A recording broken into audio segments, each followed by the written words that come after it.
ನಮಸ್ಕಾರ ಬಂಧುಗಳೇ, ತಮ್ಮೆಲ್ಲರಿಗೂ ಮಹಾಶಿವರಾತ್ರಿಯ ಹಾರ್ದಿಕ ಶುಭಾಶಯಗಳು. ಶಿವನು ಅತ್ಯಂತ ಸರಳವಾದಂತಹ ಒಂದು ಭಕ್ತಿಯನ್ನು ಬಯಸ್ತಕ್ಕಂಥವನು, ತ್ಯಾಗ ಮತ್ತು ಸೇವೆಯ ಪ್ರತೀಕ ಅಂತ ಹೇಳ್ಬೋದು. ಈ ಒಂದು ಮಹಾಶಿವರಾತ್ರಿಯ ಸಂದರ್ಭದಲ್ಲಿ ನಾವೆಲ್ಲರೂ ಉಪವಾಸ ಇರುವುದರ ಮೂಲಕ ಹಾಗೂ ಶಿವನ ಒಂದು ಪೂಜೆಯ ಸಂದರ್ಭದಲ್ಲಿ ಉತ್ತರಾಣಿ ಕಡ್ಡಿಯನ್ನು ಅಪಾಮಾರ್ಗ ಅಂತ ಕರಿತೀವಿ. ಈ ಉತ್ತರಾಣಿ ಕಡ್ಡಿಯನ್ನು ಬೆಳಗುವುದರ ಮೂಲಕ ಆಚರಿಸುವಂಥದ್ದು ಒಂದು ವಿಶೇಷ. ಇವತ್ತು ನಾನು ನಿಮಗೇನು ಹೇಳಿಕ್ಕೆ ಹೊರಟಿದ್ದೇನೆ ಅಂತಂದರೆ, ಈ ಉತ್ತರಾಣಿ ಕಡ್ಡಿಯ ಬೆಳಗುವುದರ ಮಹತ್ವ ಏನು, ಅದರ ಜೊತೆಗೆ ನಾನು ನಿಮಗೆ 3 ರೀತಿಯಾದ ಉತ್ತರಾಣಿ ಕಡ್ಡಿಗಳನ್ನು ಇವತ್ತು ತೋರಿಸಿಕೊಂಡಿದ್ದೇನೆ. ಈ ಒಂದು ಉತ್ತರಾಣಿ ಕಡ್ಡಿ ತಾವೇನು ನೋಡ್ತಾ ಇದ್ದೀರಿ, ಇದು ಕೃಷ್ಣ ಉತ್ತರಾಣಿ ಕಡ್ಡಿ, ಕರಿ ಉತ್ತರಾಣಿ ಕಡ್ಡಿ ಅಂಥೇಳಿ ಇದನ್ನು ನಾವು ಕರಿತಾ ಇದ್ದೇವೆ. ಕರಿ ಉತ್ತರಾಣಿ ಕಡ್ಡಿ ಬಹಳಷ್ಟು ಜನರಿಗೆ ಇದು ಪರಿಚಯ ಇಲ್ಲ. ಆಮೇಲೆ ಇನ್ನೊಂದು ಅತ್ಯಂತ ವಿಶೇಷವಾದಂಥ ಉತ್ತರಾಣಿ ಕಡ್ಡಿ ಕೆಂಪು ಉತ್ತರಾಣಿ ಕಡ್ಡಿ, ರಕ್ತವರ್ಣದ ಉತ್ತರಾಣಿ ಕಡ್ಡಿ ತಾವು ನೋಡ್ತಾ ಇದ್ದೀರಿ ಇಲ್ಲಿ. ಆಮೇಲೆ ಇನ್ನೊಂದು ನಾವೆಲ್ಲರೂ ಸಾಂಪ್ರದಾಯಿಕವಾಗಿ ಸಾಮಾನ್ಯವಾಗಿ ಬೆಳಗುವಂತಹ ಒಂದು ಉತ್ತರಾಣಿ ಕಡ್ಡಿ. 3 ತೆರನಾದ ಉತ್ತರಾಣಿ ಕಡ್ಡಿಗಳಿರುವಂಥದ್ದು, ಒಂದು ಕಪ್ಪು ಬಣ್ಣದ್ದು, ಒಂದು ಕೆಂಪು ಉತ್ತರಾಣಿ, ಇನ್ನೊಂದು ಸಾಮಾನ್ಯವಾಗಿ ನಾವೆಲ್ಲರೂ ಬೆಳಗುವಂಥದ್ದು ಹಸಿರು ವರ್ಣದ್ದು, ಇದು ಮುಂದೆ ಬಿಳಿ ಬಣ್ಣಕ್ಕೆ ತಿರುಗುವಂಥದ್ದು.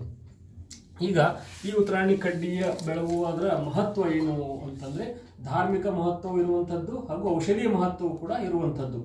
ಅಪಾಮಾರ್ಗ ಅಂತ ಕರಿತೀವಿ. ಅಪಾಮಾರ್ಗ ಅಂತಂದರೆ ಪಾಪ ನಾಶ ಮಾಡುವಂಥದ್ದು, ದೋಷ ನಾಶ ಮಾಡುವಂಥದ್ದು, ಶತ್ರು ದೋಷ ನಾಶ ಮಾಡುವಂಥದ್ದು ಅನ್ನುವಂಥದ್ದು ಧಾರ್ಮಿಕ ಒಂದು ಮಹತ್ವ. ಆದರೆ ಒಂದು ಔಷಧಿ ಮಹತ್ವ ಏನು ಅಂತಂದರೆ, ಅಪಾಮಾರ್ಗವು ಕಫಹರ, ಇದು ಮೂಲವ್ಯಾಧಿ ಅಂತೇನು ಕರಿತೀವಿ, ಮೂಲವ್ಯಾಧಿ ನಾಶ ಮಾಡುವಂಥದ್ದು, ಪಚನ ಕ್ರಿಯೆಯನ್ನು ಸುಧಾರಣೆ ಮಾಡುವಂಥದ್ದು, ಮತ್ತು ಈ ಋತುವಿನಲ್ಲಿ ಬರ್ತಕ್ಕಂತಹ, ಈ ಒಂದು ದಿನಮಾನಗಳಲ್ಲಿ ಬರ್ತಕ್ಕಂತಹ ಕೆಮ್ಮು, ತೇಕು, ಕಾಸ, ಶ್ವಾಸ ಅಂತೇನು ಕರಿತೀವಿ, ಅವುಗಳನ್ನು ನಾಶ ಮಾಡ್ತಕ್ಕಂಥದ್ದು. ಈ ಒಂದು ಋತುವಿನಲ್ಲಿ ಸಾಮಾನ್ಯವಾಗಿ ಕಂಡುಬರುವಂತಹ ಚರ್ಮ ರೋಗವನ್ನು ನಿವಾರಣೆ ಮಾಡ್ತಕ್ಕಂಥದ್ದು. ಆದ್ದರಿಂದ ನಮ್ಮ ಎಲ್ಲ ಆಚರಣೆಗಳು ವೈಜ್ಞಾನಿಕ ಹಿನ್ನೆಲೆಯನ್ನು ಉಳ್ಳದಾಗಿರುವಂಥದ್ದು ಎಂಬುದು ಹೆಮ್ಮೆಯ ವಿಚಾರವಾಗಿದೆ.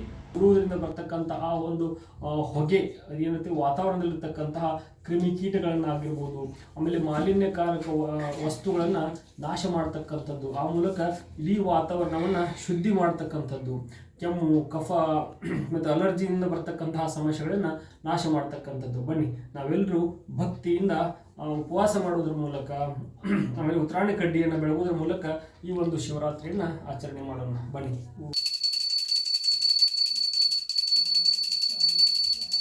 ಓಂ ತ್ರಯಂಬಕಂ ಯಜಾಮಹೇ ಸುಗಂಧಿಂ ಪುಷ್ಟಿವರ್ಧನಂ ಉರ್ವಾರುಕಮಿವ ಬಂಧನಾಂ ಮೃತ್ಯೋರ್ಮೋಕ್ಷೇಯಮಾಮೃತಾತಂ. ಓಂ ಪೂರ್ಣಮದಃ ಪೂರ್ಣಮಿದಂ ಪೂರ್ಣಾತ್ ಪೂರ್ಣಮುದಚ್ಯತೆ ಪೂರ್ಣಶ್ಚ ಪೂರ್ಣಮಾದಾಯ ಪೂರ್ಣಮೇವಾವಶಿಷ್ಯತೆ.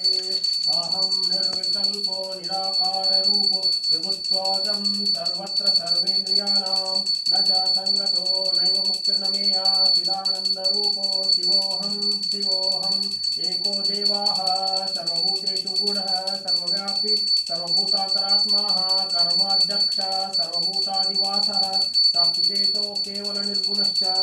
ಅಹಿಂಸಾ ಪ್ರಥಮಂ ಪುಷ್ಪಂ ಇಂದ್ರಿಯ ನಿಗ್ರಹಂ ಸರ್ವಭೂತದಯಾ ಪುಷ್ಪಂ ಕ್ಷಮಾ ಪುಷ್ಪಂ ವಿಶೇಷತಃ ದಾನ ಧ್ಯಾನ ಯೋಗ ಪುಷ್ಪಂ ತದೈವ ಚ ಸತ್ಯಂ ಅಷ್ಟಂಗ ಪುಷ್ಪಂ ವಿಷ್ಣುಂ ಪ್ರಸೀದಂ ಕರೇತ್. ಕಳಬೇಡ ಕೊಲಬೇಡ ಹುಸಿಯ ನುಡಿಯಲು ಬೇಡ ಮುನಿಯಲು ಬೇಡ ಅನ್ಯರಿಗೆ ಅಸಹ್ಯ ಪಡಬೇಡ ತನ್ನ ಬಣ್ಣಿಸಲು ಬೇಡ ಇದರ ಅಳಿಯಲು ಬೇಡ. ಇದೇ ಅಂತರಂಗ ಶುದ್ಧಿ, ಇದೇ ಬಹಿರಂಗ ಶುದ್ಧಿ, ಇದೇ ನಮ್ಮ ಕೂಡಲ ಸಂಗಮ ದೇವನವಲಿಸುವ ಪರಿ. ಸರ್ವೇಷಾಂ ಸ್ವಸ್ಥಿರ್ಭವತು ಸರ್ವೇಷಾಂ ಶಾಂತಿರ್ಭವತು ಸರ್ವೇಷಾಂ ಪೂರ್ಣಂ ಭವತು ಸರ್ವೇಷಾಂ ಮಂಗಲಂ ಭವತು. ಸರ್ವೇ ಜನಃ ಸುಖಿನೋ ಭವಂತು, ಸರ್ವೇ ಸಂತು ನಿರಾಮಯಾಃ, ಸರ್ವೇ ಭದ್ರಾಣಿ ಪಶ್ಯಂತು, ಮಾ ಕಶ್ಚಿತ್ ದುಃಖಮಾಪ್ನುಯಾತ್. ಓಂ ನಮಸ್ತೆ ಅಸ್ತು ಭಗವಾನ್ ವಿಶ್ವೇಶ್ವರಾಯ ಮಹಾದೇವಾಯ ತ್ರಯಂಬಕಾಯ ತ್ರಿಪುರಾಂತಕಾಯ ತ್ರಿಕಾಗ್ನಿಕಾಲಾಯ ಕಾಲಾಗ್ನಿರುದ್ರಾಯ ನೀಲಕಂಠಾಯ ಮೃತ್ಯುಂಜಯಾಯ ಸರ್ವೇಶ್ವರಾಯ ಸದಾಶಿವಾಯ ಶ್ರೀಮನ್ ಮಹಾದೇವಾಯ ನಮಃ.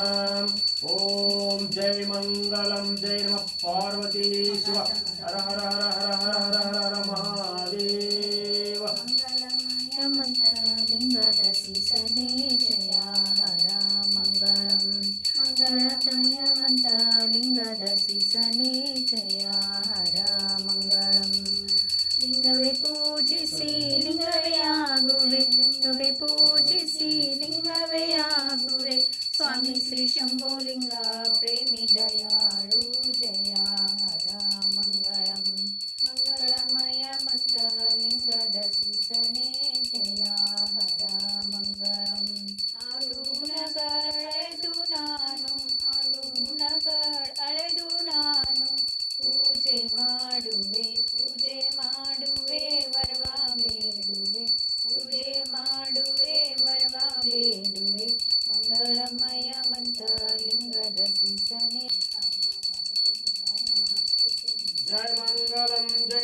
पार्वती शिव हर हर हर हर महादेव। श्री लोकेश्वर महाराज की जय। श्री दुर्गल बसवेश्वर महाराज की जय। श्री वळवेश्वर महाराज की जय। श्री वीरभद्रेश्वर महाराज की जय। श्री गंगाधरेश्वर महाराज की जय। जय मंगलम जय पार्वती शिव हर हर महादेव। जटाटवीगलस्तुगलेवलंबिलं संभुजंगतुंग मलकुंड मड्डमड्डमणि नादवड्डमण चकारचन्नस्थानं तरुतु शिवं शिवं जटाकटा सम्रभ्रम विलोलवीचोलरी राजमानमूर्तिरितगद्दगज्जल ललाटपट्टपाकैकचर संशयकृतिं प्रतीक्ष्णं मम ॐ त्र्यम्बकं जाम्य शिवने पुष्टिवर्धनं वारकमन्नं त्वरं क्षमावतु।